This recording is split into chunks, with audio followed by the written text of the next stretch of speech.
I'm slightly jet lagged. My body is telling me that it's 11 o'clock at night, which is when I go to bed. So, slides. Yay! Hello. Right. Thank you, Katie, for the introduction. As she said, I'm Carlton Gibson. I'm your friendly Django fellow. I'm at Carlton Gibson on GitHub and Twitter. Follow me there. Using Django as a micro framework. So what are we going to do? We are going to look at the core HTTP handlers of the framework. This is how, at bottom, Django handles web requests. Right? So Django is a web framework. Handling HTTP requests is what it does if it doesn't do anything else.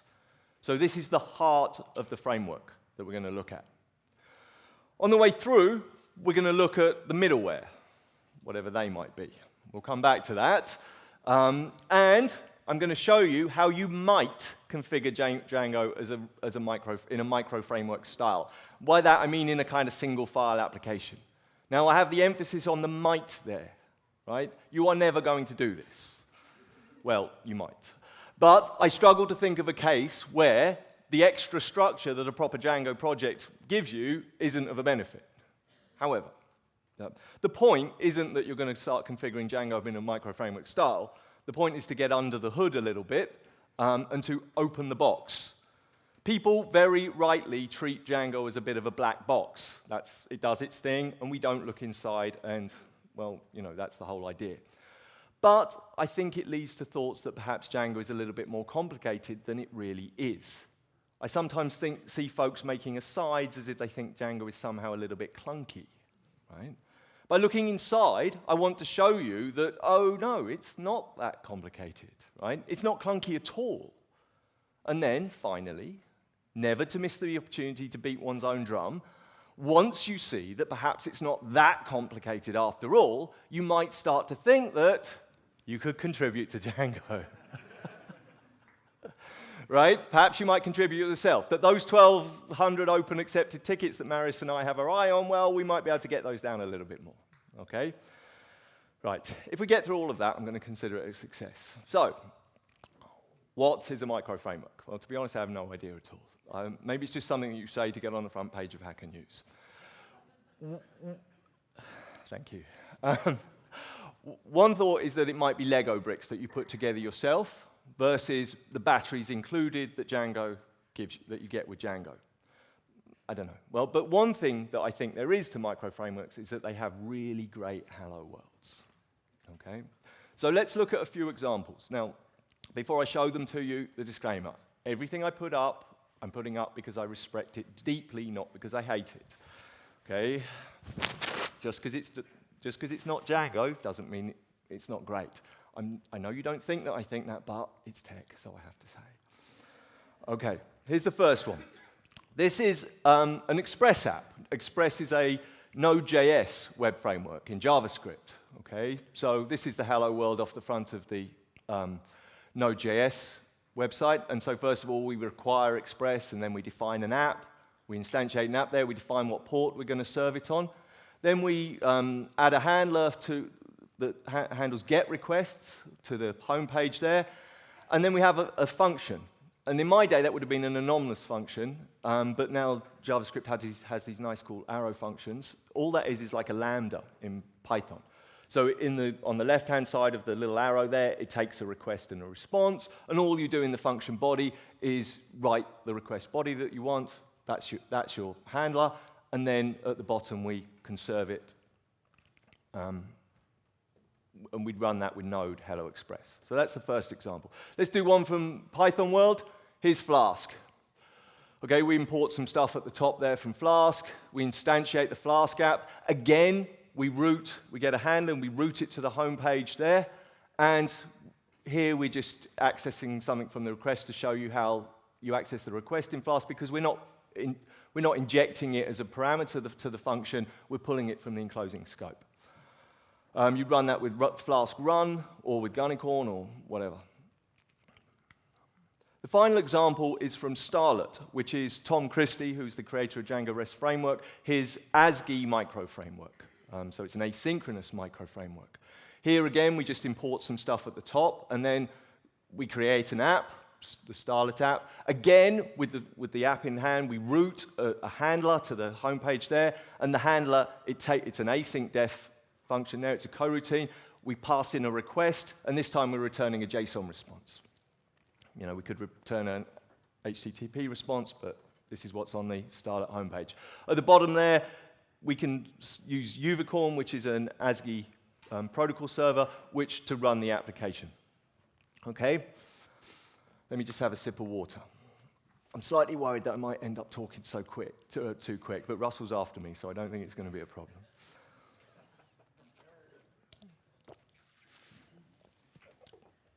Okay. Now, these are all solving exactly the same problem. They're all turning requests into responses.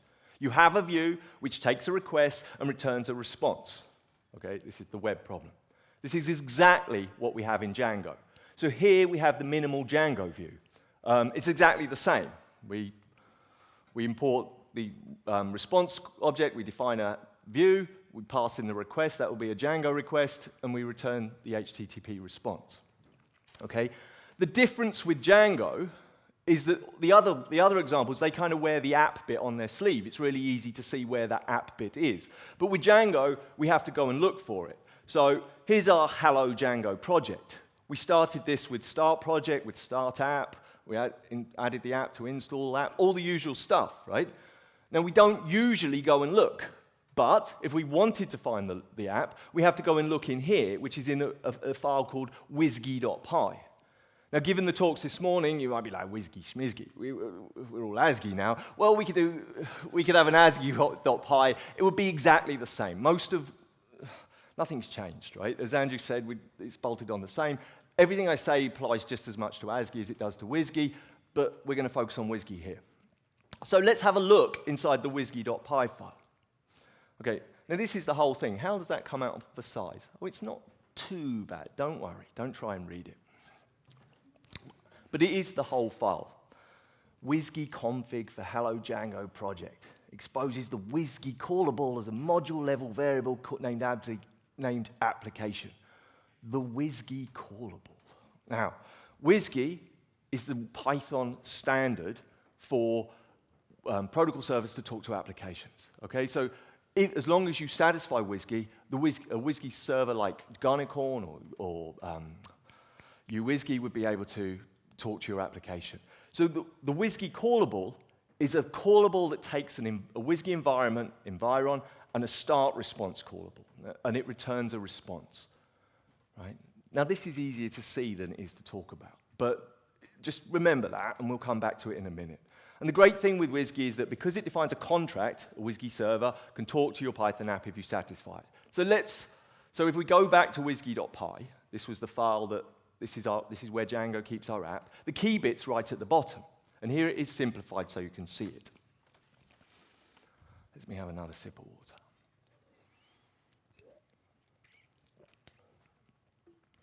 Right, the key bit is this get WSGI application function. All this wsgi.py file does is to assign the application object this get WSGI application function. So let's dig down there.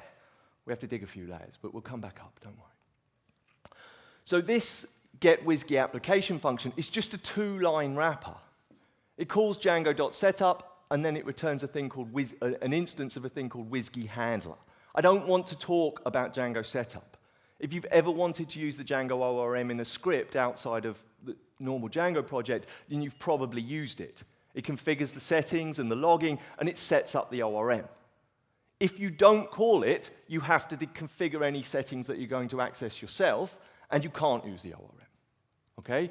But if we look into WSGI handler, now, that's a bit, don't try and read that either, but I'm putting it up because that's the whole class. We'll dig down into the bits and then. It's 23 lines. And the point of showing you the 23 lines is that there's not much there. I don't want you to think it's super complicated. Just the only thing to note here is that WSGI handler is a subclass of base handler. Just remember that. Then, let's put up the call method there, and with just the main bits showing. I'll simplify it very slightly. Okay? Now, this is exactly the WSGI callable that we were looking for. Okay? It takes a WSGI environment and a start response callable, and it returns a response. Okay? The first thing it does there is it converts the WSGI environ into a Django request object. Okay? The request object that you see in your views, the ones that you're used to, with all the request.get, request meta, request.get, request.post, all of those things. Okay?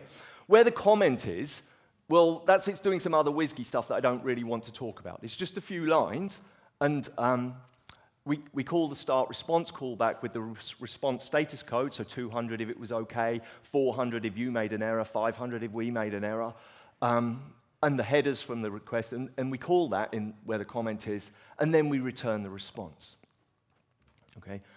So that's 3 of the 4 lines, and that must mean that all the magic is in this get response line, where it says response is equal to self get response, where we pass in the request. So we are going to dig down into that get response method, and we're going to see what goes on. But in order to do that, we need to go through a little tour via a thing called middleware. Okay? So what on earth are middleware? A middleware is a callable that takes a request and returns a response, just like a view. Okay? That's what our view does. It takes a request and returns a response. That's the web problem. And the idea is that because they have the same interface, middlewares can wrap views. We're passing a request to our view. We want a response back. But equally, if there's a middleware wrapped around our view with the same interface, we could just as well pass our request to that and wait for the response to come back from that. Right? It's a bit like a decorator, you know? We still pass in a response. We still want back we still pass in a request. We still want back a response. Okay? So let's look at a very simple example, simple middleware. This is from the Django docs. Okay? We initialize our middleware with whatever view or middleware we're wrapping, and then it's a callable which does what it wants, like whatever action it wants to take. Then it calls whatever it wrapped to get the response back, and then it can do a bit more if it likes, and then it can return the response. Now that's the structure of a middleware. Okay? There are some other hooks which I don't want to talk about. You can add extra methods to middlewares that let them do other things. Process view, process exception, process template response. Process exception is kind of obvious. If it lets you handle any exceptions that come up. Process exception, okay? And that's if you don't want Django's default exception handling to play. So you can intercept Django's default exception handling and return a custom exception. Django has this thing called template response. So if your view returns one of those, then process template response lets you process the template response. You can change the template, say, or you could adjust the context, or whatever, before it's finally rendered. Process view, well, that's a little bit more weird. I guess the best way I can think to describe it is it's like a middleware saying, hey, I'm going to defer to any other middleware and give them the option to return a response. But if none of those other middleware return a response, then I want another go at this just before the view is executed. Okay, that's the best. It's not perfect, but it'll do. Anyway, I don't want to talk about any of these. Let's go back to our simple middleware. Here's the init method, okay? It just takes in a get response thing. Now that could be a view or a middleware, except it can't be a view. It can't really be a view. Why not? Well, it would work for our Django view. This is exactly what we need, a single view that takes a request and returns a response. But normally we don't just have a single view. Normally we have multiple views, right? So here we've got 2 views. We've got hello, which returns the response hello, and goodbye, which returns the response goodbye. And we route those to different URLs. So we need to know which view to pass the request to, right? And then in Django, views don't normally just take a request. Okay? Whilst in the simplest case we can think of a Django view as just taking a request, more generally one takes a request plus a possible number of positional arguments plus a possible number of keyword arguments. So here we have a hello view which takes a name, and we route that using this path routing path URL pattern where we have hello plus the name parameter, and so when that is called, it needs not just the request, but the name keyword argument as well. So, for these two problems, Django provides the base handler. Now you remember that WSGI handler, our WSGI application was a subclass of base handler, okay?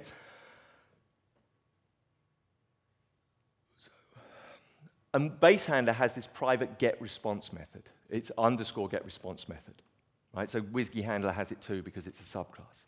Now I'm not going to show you the source code for getResponse, but it's 62 lines including the docstring, okay? And what it does is resolve and call the view, then apply the view, those exceptions, the process exception, process view, process template, response hooks, it applies those, and then it returns the response. And the key bit there is, this method is everything that happens inside the request response middleware. It's the bottom of the framework.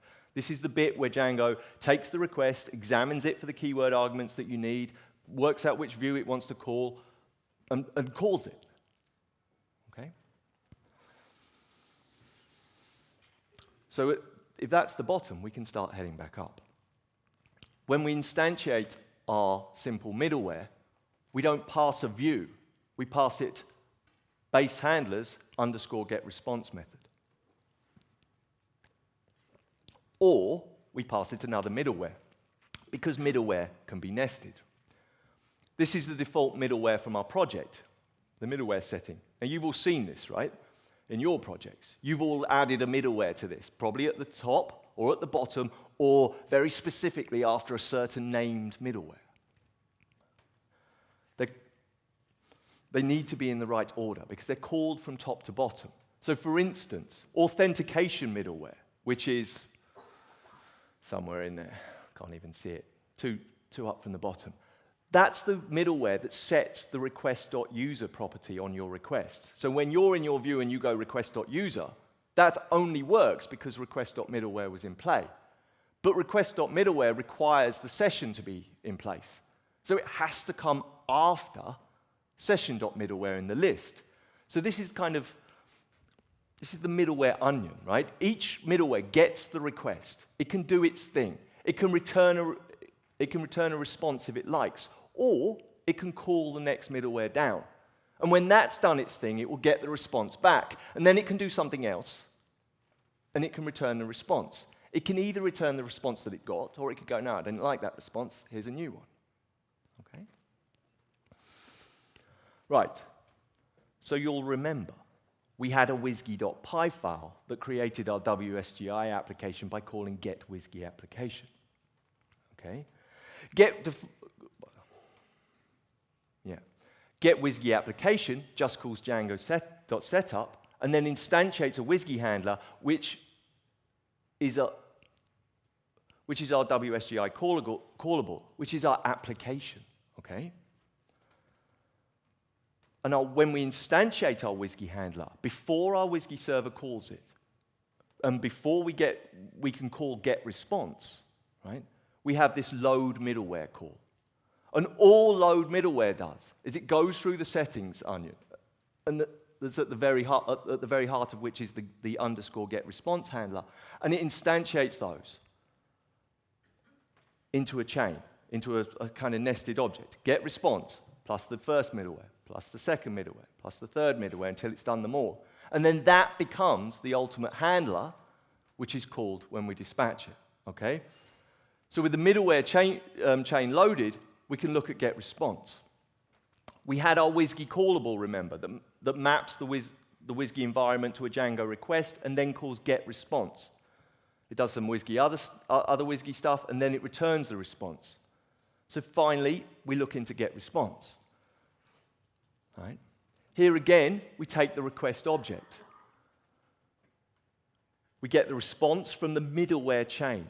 We pass in the request. The middleware chain is that nested structure of middleware with the underscore getResponse callable at the middle of it that gets the response out.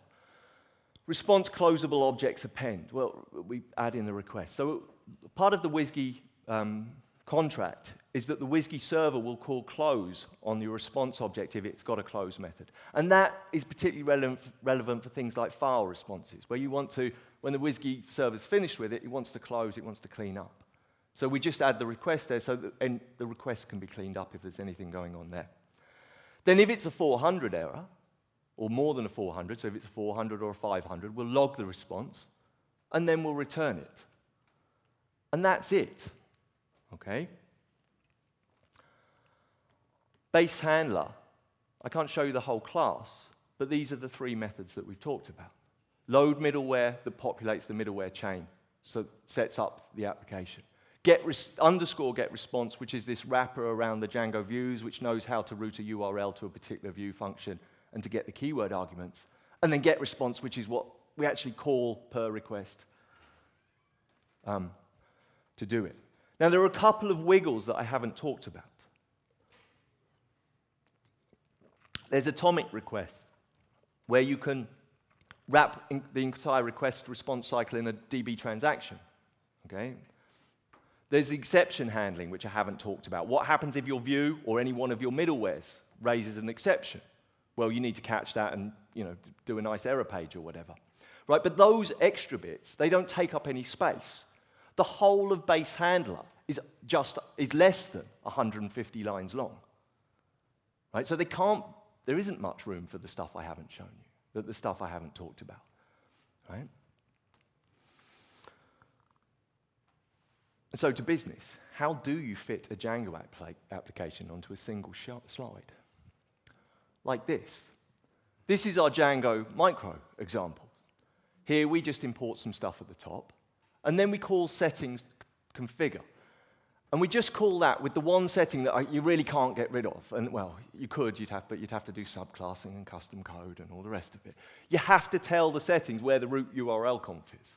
Okay, so in this case, it's in this very same file, because we've only got one file. Then there's our view function. This is the same hello world view function that we're used to. And then we just route that view function to the home page, like the same as all the rest. And then we instantiate our application, which is the WSGI callable, which is the WSGI handler, the WSGI handler. And that's it. That's how you fit Django onto a single slide. Right? Right. The base, again, there's nothing to it, right? We take in a request, we pass it to a view that's wrapped in an onion of middleware. That's it. There's virtually nothing to it. Importantly, it's the same virtually nothing to it that all the frameworks out there are doing, and they're doing it in more or less the same way, because we're all handling the same problem, the web problem, okay? We're turning requests into responses. The base handler is 150 lines long. The WSGI handler is another 20. I put it up in its entirety earlier on, right? There's really not much to it. There's no room for it to be clunky, okay? So that's the kind of essence of it. What to remember? You probably don't want to put Django in a single file, right? Nobody uses the Express Hello World. There's an Express Starter command line tool which gives you a full project with places for your static files and all the rest. Everyone uses that. Same as Start Project in Django. You want the extra structure that it gives you, okay? Don't, unless you're having fun, do what you like then. You do want to use and love middleware, right? They're not that scary. They're just a callable that has an opportunity to do some stuff before the next one down, and it has an opportunity to do some stuff after the next one down, and you can use them to do all sorts of wonderful things. CSRF protection, the security checks for headers that Django provides, sessions, authentication, all of these are out of the box. They're middleware, right? Middleware is one of Django's kind of secret sources. It's where a lot of the power comes from. Okay, there's the ORM, but that's a separate thing, right? Don't make a middleware that makes 200 database queries on every request, okay? But investigate them, play with them, and win. Okay, and then hopefully, you've seen the core of the framework, right? You've seen it's not that complex. So maybe you'll come and play and start contributing too. Okay. I'm Carlton Gibson. I'm your friendly Django fellow. I'm at Carlton Gibson on GitHub and Twitter. I've got a podcast, Django Chat. That's out every week. Listen to that. I'm here for the rest of the conference, and I'm here for the sprints on Thursdays and Friday. Please come and talk to me. I'd love to meet you. I'd love to come and say hi. All right. Thank you.